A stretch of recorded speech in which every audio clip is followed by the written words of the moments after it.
talk for a bit about development, permits, improvements, construction, and alterations on the ground lessor's property. This is one of the biggest drawbacks, I think, that ground lessors face in doing a ground lease. I don't think personally I could ever agree to do a ground lease because I would not want to give up development and construction control over my piece of property. But a lot of people are willing to do that.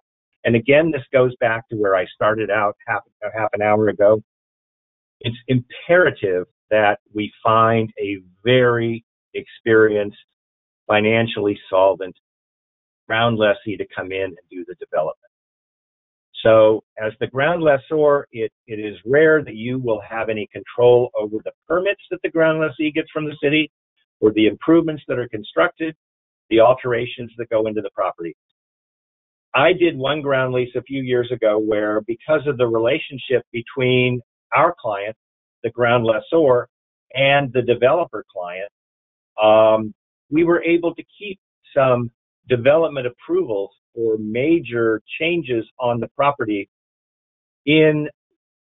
not in our client, the ground lessor's bailiwick, but the ground lessor had some consent rights within reason as to what permits were obtained and what was developed. So even though the ground lessor gives away its basically control to obtain permits, entitlements, and control the improvements and the construction of the alterations, etc., ground lessees will agree that the quality of the project built on their property, our ground lessor's property, has to be first class and comparable to other similar developments in other similar locations. Here I said in Palo Alto. Palo Alto's got a large commercial office area. And so what I do is I pick out the already developed projects in the past 5 or 10 years that are of very good quality that I would like our ground lessee to build on our ground lessor's fee interest. And I'm generally successful in getting these types of concessions from the ground lessees. And as I said, the bottom point there is there can be exceptions where, with a really nice relationship between the ground lessor and the ground lessee, you may be able to keep some approvals, some major approvals of the construction with your client, the ground lessor. Moving on, maintenance and repair. The corollary to the ground lessor giving up control over construction and leasing, etc., is that all of the maintenance and repair, all of the restoration following a casualty will pass under the ground lease from the ground lessor to the ground lessee. And what you need to do in the ground lease on behalf of the ground lessor, typically very much agreed to, is agree that the ground lessee will maintain all of the improvements, the parking, the landscaping, the office buildings themselves, in a first class or good, neat, clean, and safe condition. And again, I've been able to say, equivalent to building X and building Y in Menlo Park, so that we have some standards built in. Now, generally, I am able to convince the lawyers for the ground lessee that if their client, for some reason, fails to maintain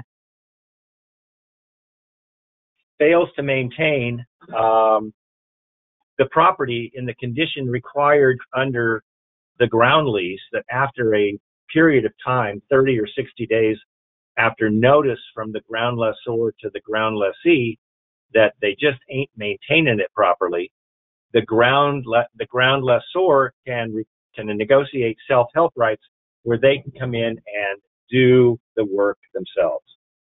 Now, the ground lease that we just finished in this office about a month and a half ago, very sophisticated ground lessee, and they refused to hand over any self-help rights to our clients. But because we had been so careful and prudent in locating the ground lessee, and we have total confidence that it's in their interest to maintain a first-class building, a first-class project, we gave up self-help rights. So heaven help us if this was the wrong thing to do, but it won't probably come up for 10 years, and I might be dead. Indemnification, just to touch on this, generally the ground lessor doesn't have to give any indemnity in favor of the ground lessee. The ground lessee, however, has to give a very, very strong indemnity in favor of the ground lessor because, as I said 10 minutes ago, for the 34 years that the ground lessee manages the property, they are de facto owner of the property and they're taking care of everything on the property. So get a strong indemnity. Insurance from this is the title wrong, it should be insurance from the ground lessee. Because the ground lessor is basically not involved in the operation of the project for 34 years, you need to be sure that the ground lessee has adequate insurance. You should always require that they maintain property insurance at 100% of the full replacement value of the property. Because if there is, a fire and 2/3 of your project is burned down, you want the ground lessee to have the wherewithal to come in and rebuild that project. Now, my ground leases on behalf of ground lessors, I require that they rebuild to the condition existing immediately prior to the damage, regardless of whether insurance proceeds are available. What I have in mind here, of course, is earthquake. And the sophisticated ground lessees generally agree to rebuild even if they do not have sufficient insurance proceeds. It's custom and practice in sophisticated ground lease negotiations. You need to have your ground lessee maintain commercial general liability insurance, a minimum of $5 million per occurrence per location. I always push on the ground lessor's behalf to have the ground lessor also maintain at least a $10 million umbrella policy. And sometimes I've gotten a $20 million umbrella policy because, again, the ground lessee is running the project.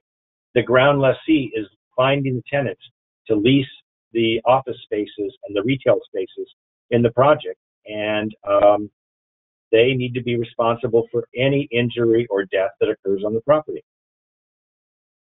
I also try to require that the ground lessee maintain at least 24 months of rental loss, rental interruption insurance, because going back 20 minutes ago, I told you that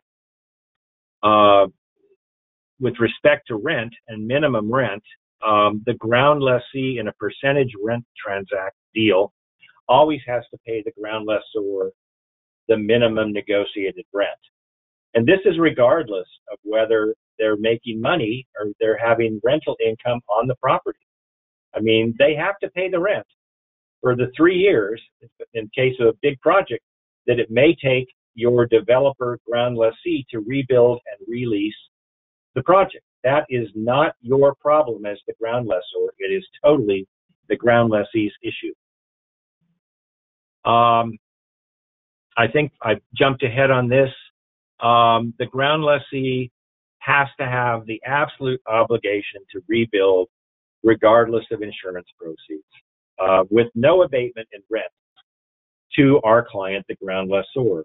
And you need to build in the damage and destruction provisions, the quality of the rebuilt project.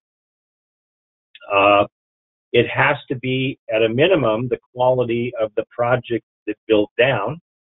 if you're doing a good job for your ground lessor clients, you will also say that it has to meet all then current code requirements, because if the project is built in 2023 and it's burned down in 2033, chances are that building codes have changed in some substantial way, and so you want the rebuilt improvements not only to meet a first-class standard, but also comply with all later enacted codes.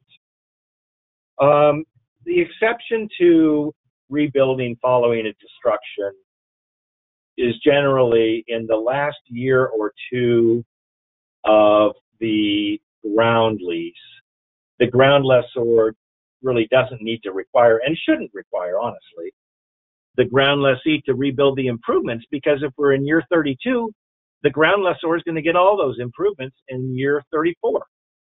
So in that instance, the insurance that the ground lessee obtains for rebuilding the project would be paid to the ground lessor, and the ground lessee would continue to pay the rent, even though the project's a shambles and they're not making any rent. So, but this generally, we only agree to this in the last 2, occasionally 3 years of a 34-year project.